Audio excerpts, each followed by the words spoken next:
Shalom à tous, Baruch Hashem, on a le droit de reprendre le Chok HaEmuna, 23 Nissan pour le cycle annuel. Et donc, on reprend le jeûne de la foi.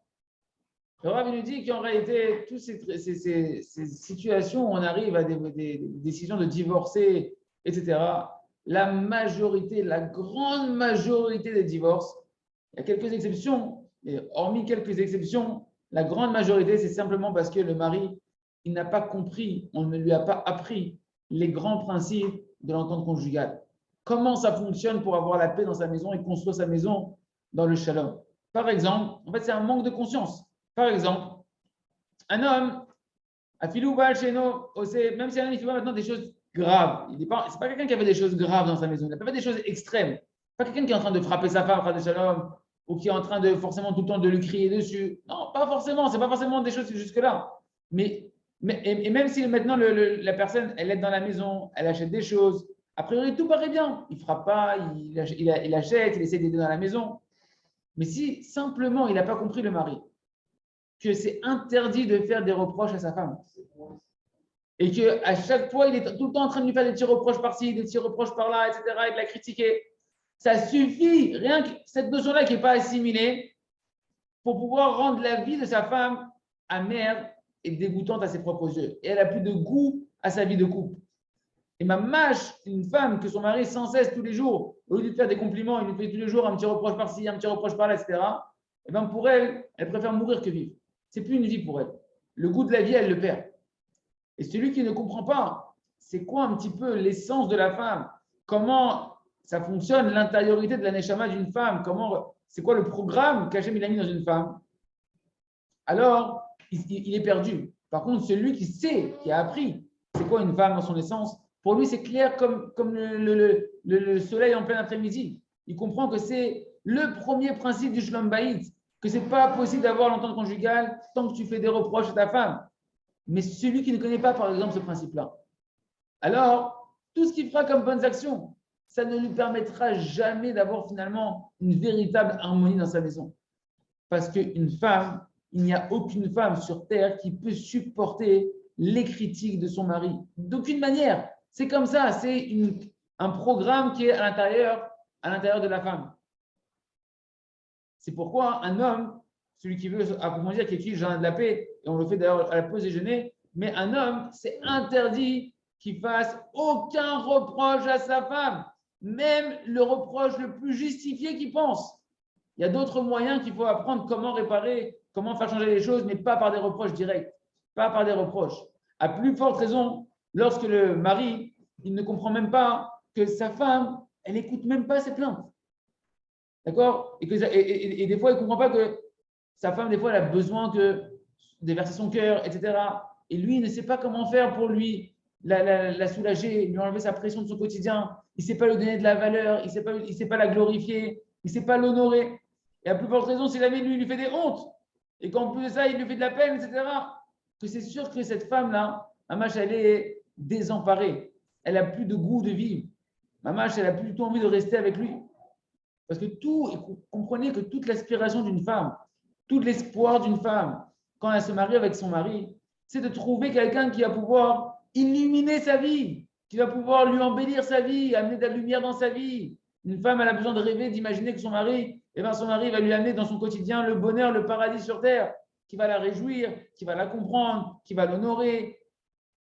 Et si elle ne reçoit pas ça de son mari, et qu'au contraire, elle reçoit tout le contraire, alors elle n'a plus aucune raison de rester mariée. C'est plus fort qu'elle. Ça devient maintenant pour elle une atrocité d'être mariée. C'est pourquoi la femme, elle se met à ressentir à l'intérieur d'elle un sentiment très, très, très dur, très, très, très amer. Et même si elle a déjà maintenant des enfants dans la maison, etc., et qu'elle a eu de ce mari-là des enfants, et qu'ils ont eu des beaux jours à l'époque, etc., et qu'au fond d'elle, elle a une peur terrible de divorcer, qu'elle ne voudrait pas divorcer, etc., malgré tout, elle ne peut plus supporter les souffrances qu'elle reçoit, des reproches constants de son mari, de sa cruauté, et que son mari se rend pas compte que c'est de la cruauté qu'il a envers elle par rapport à son intériorité à elle. Et elle exige le divorce de toutes ses forces. Et le mari, lui, il ne comprend pas ce qui se passe avec sa femme. Qu'est-ce qui lui arrive du jour au lendemain? Et les amis, je vois ça, mamache, très régulièrement dans les gens avec qui je parle. Il ne comprend pas si sa femme, elle a changé du jour au lendemain, elle est devenue, on dirait qu'elle est devenue Rambo du jour au lendemain. Qu'est-ce qui s'est passé? Il ne comprend pas. Hein. pourquoi elle veut divorcer, qu'est-ce qui s'est passé? Et cette manque de compréhension, ça jaillit simplement que le mari n'a pas compris quelle est l'essence de la femme, quelle est la nature de la femme, quels sont les principes qui font que quand on les respecte, on peut avoir le shalom bayit avec sa femme. Et donc, il doit, comme on l'a expliqué, recevoir un programme, des cours, un enseignement spécifique sur ce sujet-là pour pouvoir justement être sauvé de ces pièges et raisons que chacun étudie pour les maris et le jardin de la paix, et pour les femmes, la sagesse féminine, pour apprendre comment chacun fonctionne et comment avoir la paix dans son couple. On continue avec le Sefer, Shaharav Betoda, le jardin des louanges. En résumé, on va faire un beau résumé, écoutez bien, merveilleux sur le remerciement. Qu'est-ce qu'une personne peut gagner par le remerciement? Le remerciement qui est l'expression la plus haute de la foi d'un homme, que tout vient d'Hachem et que tout est pour le bien. Un homme, il doit savoir qu'il peut réparer toute sa vie entière et annuler et réparer, faire remonter toutes les hérésies qu'il a pu accumuler dans sa vie seulement par le remerciement.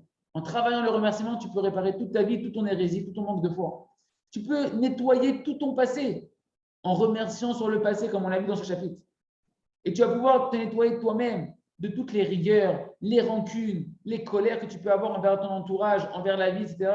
De tous les problèmes envers ton prochain. Tu peux les solutionner et réouvrir ainsi tous les canaux de l'abondance, comme on avait expliqué dans les pages précédentes, que chacun de notre entourage, nos parents, nos beaux-parents, notre femme, etc., ce sont des canaux de l'abondance d'Hachem qui se bouchent lorsqu'on en veut aux personnes, mais avec le remerciement, qui est l'expression de la émouna sur les problèmes qu'on a avec eux, on va pouvoir déboucher les canaux de l'abondance simplement en remerciant Hachem au lieu de se plaindre des problèmes qu'on a avec les gens de notre entourage. Tu vas pouvoir te nettoyer toi-même de toutes les tortuosités qu'il y a dans ton cœur, de toutes les imperfections qui sont venues, de toutes les fautes que tu as pu faire, tous les problèmes, on a dit, mentaux. Rappelez-vous, on a vu tous les problèmes mentaux qui jaillissent d'un manque de foi. Quand tu vas remercier, etc., tu vas pouvoir guérir mentalement et psychologiquement. Et également, tu vas pouvoir te nettoyer de toutes les peurs, les craintes, les angoisses, toutes les cicatrices. Tout ça simplement comment? En remerciant. Ce n'est pas le moment de développer, parce qu'on a déjà vu ça dans les pages précédentes. Mais ici, c'est un résumé de prendre conscience combien le remerciement il se cache derrière des clés merveilleuses, des portes qui s'ouvrent extraordinaires. Donc, nous, on doit donc se rappeler constamment que même d'avoir foi en Hachem, que tout est pour le bien, c'est une chose pour laquelle on doit prier à Kadosh Baruch Hu. Ce n'est pas quelque chose qui est inné, c'est une chose qui se demande aussi à Hachem. Donc, tu ne dois pas te culpabiliser lorsque tu as l'impression que tu as perdu ta émouna, que tu es un peu faible dans ta émouna, que tu ne ressens pas que tout est pour le bien. Non, tu dois simplement te rappeler que ça, tu dois le demander à Kadosh Baruch Hu. Tu veux dire, maître du monde, telle émouna, donne-moi de la foi, Hachem. Fais-moi mériter de vivre la vérité, que tout est pour le bien. Et ça, c'est une chose. C'est barour que lorsqu'un homme il va aller avec cette conscience, c'est clair que lorsqu'un homme il va marcher avec cette conscience extraordinaire qu'on voit ici, il pourra vivre une vie dans ce monde-là de paradis sur terre. On continue avec le livre à travers champs et forêts, merci Hachem, pour faire notre heure du niveau des doutes. Aujourd'hui, les amis, rappelez-vous que tout ce qu'on fait dans ces shiurim-là, l'essentiel, ça doit se mettre en pratique dans l'heure de Hidbo des doutes. Donc, on avait vu le niveau de faire une heure de Hidbo des doutes. On a vu le niveau de faire 1h30 d'Hidbo des doutes. Et le Rav me dit, mais malgré tout, il y a encore un manque dans ces niveaux-là. Qu'un homme, il n'a pas une heure entière de Cheshbon HaNefesh. L'idéal, je vous rassure, c'est des échelons qui prennent du temps à se gravir, mais l'idéal, c'est de pouvoir avoir dans son moment d'Hidbo des doutes aussi une heure entière d'introspection. Et ça, on doit savoir qu'une heure de Cheshbon HaNefesh, l'heure où tu vas t'introspecter, où tu vas voir tes pensées, tes paroles, tes actions, que tu vas t'analyser toute ta journée qui est passée, c'est l'essentiel de la Hidbo des doutes. C'est pourquoi celui qui a un cœur qui est vaillant et qui veut véritablement faire une Hidbo des doutes comme il faudrait, il doit aspirer au niveau que Rabbi Yitzhak Bender, par exemple, avait, qui est de faire 2 heures de Hidbo des doutes par jour. On va expliquer pourquoi et comment remplir ces 2 heures de Hidbo des doutes. Ce niveau-là, de faire 2 heures d'Hidbo des doutes, le Rav dit, heureux l'homme qui tient ça. Mais ce n'est pas toujours dans la capacité de chacun de pouvoir faire constamment, tous les jours, 2 heures de Hidbo des doutes. Il y a des moments où un homme il est préoccupé, il a des faiblesses, des montées, des descentes. C'est pourquoi, Matov, Sheeshgam et Tadrachim, c'est pour ça c'est bien qu'on a aussi ce qu'on a vu au préalable de faire 1 heure, 1h30 d'Hidbo des doutes, etc. Mais quand une personne a la chance que son cœur il s'éveille et qu'il a des moments dans sa vie, des opportunités de pouvoir avoir du temps pour se construire et de pouvoir avoir 2 heures de hitbo des doutes, alors il faut qu'il fasse ces 2 heures de hitbo des doutes.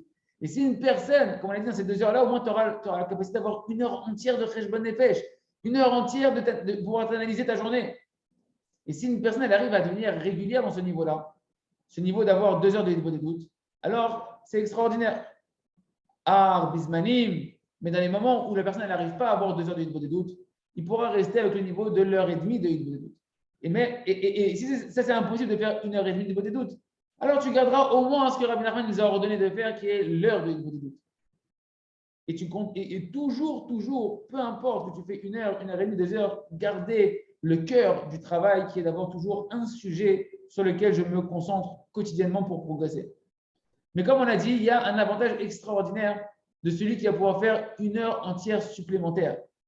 Chez Milvad Aouvda, en plus qu'il a 1 heure, c'est-à-dire quoi, la personne, il peut prendre soit 1 heure entière sur un sujet. Quand tu as du temps, quand tu prends du temps, tu vas pouvoir te construire beaucoup plus rapidement.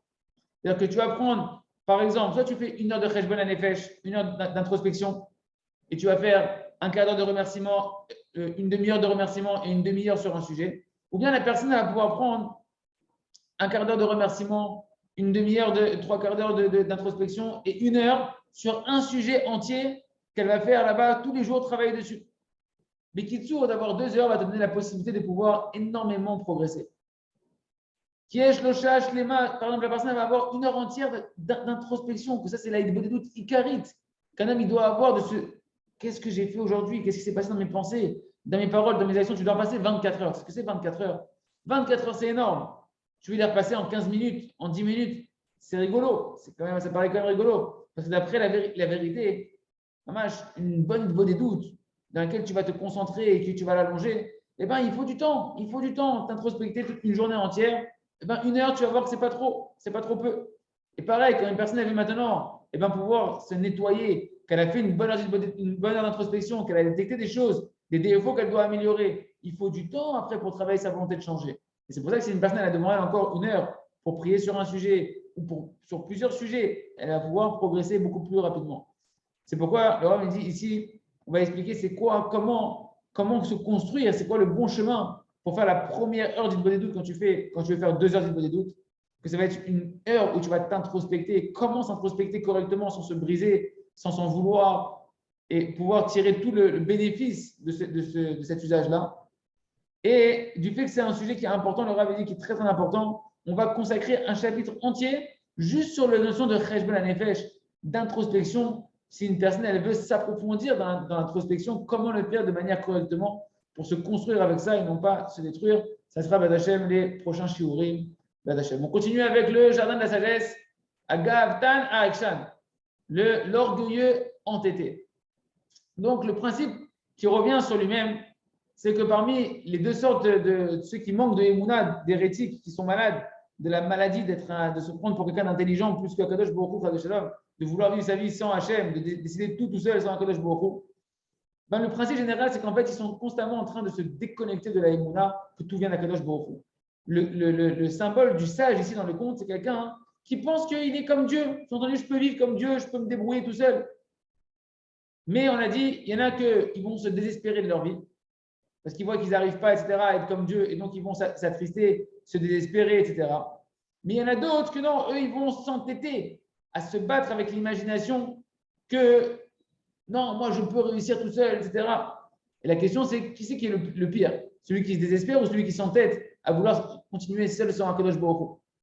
A priori, celui qui se désespère de ne pas réussir à être comme Hachem, parfait, et qui au final, il tombe dans la tristesse, etc., sa situation, elle est moins grave. Pourquoi? Parce qu'il peut arriver au final à une certaine soumission. Il peut se rendre compte que lui-même, il n'arrive pas et chercher de l'aide jusqu'à pouvoir se tourner vers Hachem dans sa détresse et au final retrouver la émouna. Mais par contre, l'orgueilleux qui est entêté, qui ne tombe pas dans le désespoir, mais qui ne se tourne pas vers Hachem et qui dit non, mais c'est pas grave, la prochaine fois j'arriverai, mais sans Hachem, celui-là, c'est un problème. C'est encore un problème qui semblerait plus grave. Pourquoi? Parce qu'au final, il n'a pas de moyen de se soumettre et de demander l'aide vers Hachem puisqu'il reste dans l'illusion de la croyance qu'il a en lui-même, déconnecté de l'aide qu'il reçoit d'Akadosh Baruch Hu. Et c'est l'image de notre sage qui continue à croire en lui-même jusqu'à la fin de notre compte, jusqu'à qu'il arrive à sa propre à sa propre chute et une histoire qui est très amère, comme on l'a vu à la fin du conte. Et en plus de ça, le Chacham, que lui, il avait cette maladie-là de la rédifa. La rédifa, c'est se persécuter sans vouloir, Ken, et que chaque petit détail qui n'était pas comme il voulait, ça lui faisait des souffrances terribles dans sa vie. À l'opposé, on a le Tam, le simple, que lui, Mamash, c'est le seul qui savait être heureux, même d'une chaussure triangulaire, même d'une chaussure qui était le symbole de la catastrophe, de ses défauts et de ses manques. Et ça ne le dérangeait pas du tout. Pourquoi? Regardez ce paradoxe, comment il est extraordinaire. Parce que le Tam, lui, il vivait la Emouna. Que tout ce qui se passe avec un homme, c'est ce qu'Hachem il veut. Et que tout est pour le mieux pour lui. Et tout a été taillé sur mesure en fonction de l'itinéraire personnel qui l'amène à sa mission, à sa destination. C'est pourquoi lui, chaque action qu'il faisait, chaque étape de sa journée, de sa vie, il s'en délectait parce qu'il sait qu'il est dans son chemin et qu'il est entre les mains d'Akadosh Baruch Hu. Et comme ça, un homme, et c'est ça pour nous le message, les amis, on doit apprendre à être comme le Tam, comme le simple de notre histoire, d'avoir une foi totale que Hachem, c'est lui qui fixe ta aslacha, c'est lui qui fixe ta réussite d'Akadosh Baruch Hu pour chacune de ses créatures. Et la créature, nous-mêmes, on doit faire tout ce qu'on peut faire. On doit faire le maximum pour bien faire, matériellement et surtout spirituellement. Mais après, le résultat, ce qui va sortir de tes efforts, tu dois t'en réjouir et tu dois en profiter pleinement. Et en particulier, même si jamais, tu vois, je gagne imouillé à tout même si tu vois que des milliers de fois, tu vas t'attrister, tu vas t'en vouloir, tu ne vas pas être bien, et tu as l'impression que tu ne vas pas t'améliorer, sache que tant que tu restes dans ce chemin-là, même si tu veux rester avec le chemin de la tristesse et dire non, mais tu comprends, moi j'ai raison d'être triste, etc., tu ne vas rien arranger avec ça. Tu ne vas rien améliorer avec ça. Tu vas juste te détériorer et te laisser aller et dépérir de plus en plus. C'est pourquoi une personne, même si elle voit qu'elle s'en veut, etc., à chaque fois, elle doit rebondir, faire un nouveau départ, rappeler sa émouna, renforcer sa émouna, demander de la émouna et se réjouir de la situation dans laquelle elle est maintenant. Et comme ça, B'er Hachem, elle va pouvoir se reconnecter avec Hachem, se retourner avec Hachem, avoir cette émouna-là qui va le remplir de joie, et merci Hachem, et être besimcha, tamid, et merci Hachem. On termine la tâche avec notre sefer, Or Chadash al Tzion Ta'ir, Enzke Kulam Numera Leoro, Iyun Tfila. Iyun Tfila, les amis, c'est la notion de se poser des questions après avoir prié sur la prière en elle-même. Il y a des élèves qui sont venus voir le Rav Arouche et qui lui ont posé la question, mais Rav, quand on prie de la manière dont on a décrit dans les pages précédentes, de s'entêter avec Hachem, d'exiger d'avoir sa délivrance spirituelle, est-ce que ça ne s'appelle pas un peu quelque part un Iyun Tfila, des questions qu'on pourrait avoir sur la prière? De quoi on parle? La Gemara nous dit, dans ma Masechet Brachot, page 55, qu'il y a 3 choses qui vont rappeler dans le ciel, dans le tribunal céleste, les fautes d'un homme. C'est quoi? Lorsqu'une personne va passer sous un mur qui est penché, qui risque de s'écrouler, et que toi, tu veux passer là-bas. Lorsqu'une personne, elle va se poser des questions, elle va faire un iyun tfila, on va expliquer, se poser des questions sur sa prière qu'elle a fait. Et une autre chose qui éveille les rigueurs, c'est quoi? Quand une personne, elle juge son ami. Ces 3 choses-là, passer sous un mur qui est branlant, se remettre en question sur la prière, on verra ce que ça veut dire, et juger son prochain, ça éveille, la Gemara nous dit, des rigueurs dans le tribunal céleste sur cette personne-là que Dieu nous en préserve. Et c'est marqué là-bas, Amayen Betfilato, celui qui va remettre en question sa prière, eh ben, il va en arriver à avoir des maux de cœur, des douleurs au cœur. Et les Mefarchim, les commentateurs, ils expliquent qu'est-ce que ça veut dire Amayen Betfilato, celui qui va approfondir sa prière, remettre en question sa prière, avoir des questions sur sa prière. Chez Rochel, chez Badaï, c'est Tabet Filato. Là, en fait, ils nous disent Khamim, c'est celui qui pense que c'est sûr que sa prière, elle va être exaucée. Et au final, en fait, quand est-ce qu'il va avoir des questions? C'est quand il va dire attends, mais je comprends pas, monsieur, c'est sûr qu'elle devait être écoutée. Pourquoi je n'ai pas été répondu? Et c'est ça qu'on appelle le Iyun Tfila, celui qui est certain quand il prie qu'il va être écouté. Et après, quand il n'est pas écouté, quand il n'a pas eu la réponse, en tout cas immédiate à sa prière, il va s'en mettre à avoir des questions sur Hachem, des questions sur la prière. Ça risque de lui faire des maux au cœur, des déceptions dans son cœur, etc. Ça, c'est la Gemara. Et la Lacha, le Shulchan Aruch, dans Orach Chaim, Siman 98, nous dit qu'un homme ne doit pas penser quand il prie de se dire Raoui, Hachem, il doit normalement exaucer ma prière tellement j'ai bien prié, tellement je me suis bien concentré dans ma prière, tellement j'ai fait une demi-heure de Hitbo des doutes. Le Shulchan Aruch dit parce qu'au contraire, une personne qui pense ça rappelle ses fautes dans le ciel. Et dans le ciel, on va être en train, Chas de Shalom, d'éveiller des jugements sur lui parce que c'est comme si que cette personne-là, elle se dit attends, moi je suis parfait, j'ai prié comme il faut, j'ai fait tout ce qu'il fallait. Pourquoi il ne me répond pas? C'est sûr qu'il doit me répondre à Kadosh Baruch Hu. Au contraire, le Shulchan Aruch dit c'est pas comme ça qu'il faut penser. Il faut penser que Kadosh Baruch Hu, quand tu pries, même si tu pries, tu as fait une super fila, tu dis Bechaz de Hachem, cette fila-là, je l'ai fait grâce à Dieu. Et Hachem par bonté gratuite, s'il veut me répondre, qu'il me réponde par bonté gratuite, il ne me doit rien, Kadosh Baruch Hu. Une personne, il doit se dire dans son cœur, il me dit le Shulchan Aruch, qui je suis moi, créature méprisable, je suis rien du tout pour demander de Kadosh Baruch Hu, du roi des rois, si ce n'est de sa bonté gratuite. Hachem, il ne me doit rien, Kadosh Baruch Hu. Si ce n'est qu'Hachem, il est bon par bonté gratuite dans ses créatures, Hachem, il ne me doit rien. Fin du Shulchan Aruch. Et là, les amis, on comprend la question des élèves qui sont venus voir le Rav Aruch et dire attendez, le Rav, quand maintenant nous, on a expliqué qu'on doit dire à Kadosh Baruch Hu, Hachem, Kaviachol, tu es obligé de m'exaucer, Ribono Shel Olam, tu es obligé de m'exaucer parce que tu vas prier de tout ton cœur avec un feu ardent dans ton cœur. Est-ce que quelque part, ils ont dit on n'est pas en train de tomber dans le Iyun Fila, dans cette certitude que ma prière va être exaucée et qui éveille des rigueurs sur un homme? Alors le Rav il explique. D'après ce qu'on a expliqué, tout le Inyan de Iyun Fila, ça existe en fait dans la matérialité. Quand quelqu'un il demande quelque chose au niveau matériel, pourquoi? Parce qu'au niveau matériel, dans le ciel, on n'est pas obligé de te répondre à ta demande. Il y a des comptes célestes. Qu'est-ce qui est bien pour un homme qui reçoit matériellement et qu'est-ce qui peut endommager un homme matériellement? Et là-bas, une personne ne doit pas exiger matériellement des choses parce que peut-être que Kadosh Baruch Hu, il a vu que la Ferrari, mon ami, ça n'allait pas te faire du bien pour toi. Je rigole en disant la Ferrari, mais chacun avec ce qu'il voudrait matériellement. Mais au niveau spirituel, ce n'est pas le cas. Au niveau spirituel, on sait que Kadosh Baruch Hu, sa volonté, c'est que chaque être humain et chaque Yehudi, chaque Juif, il mérite de réussir tout ce qu'il veut entreprendre spirituellement. Et plus une personne, elle va être entêtée, elle va exiger ce que dans le ciel, on veut déjà te donner, ce que Hachem il veut déjà te donner, qui est ta réussite spirituelle, et plus dans le ciel, on va accélérer et te donner ta demande, qui est en fait la demande d'Akadosh Baruch Hu, qu'Hachem il attend que tu évolues spirituellement.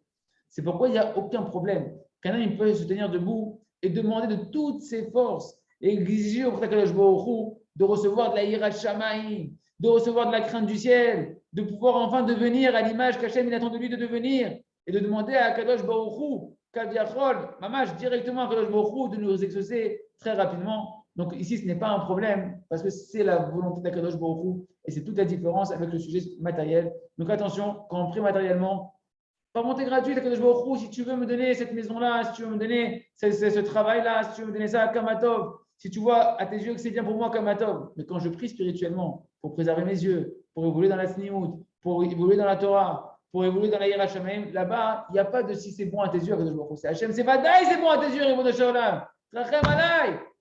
Délivre-moi maintenant, Ribono Shel Olam. Et comme ça, avec Hachem, on pourra obtenir nos délivrances qu'Hachem attend encore plus que nous de nous donner. Chazak ve nitrazek.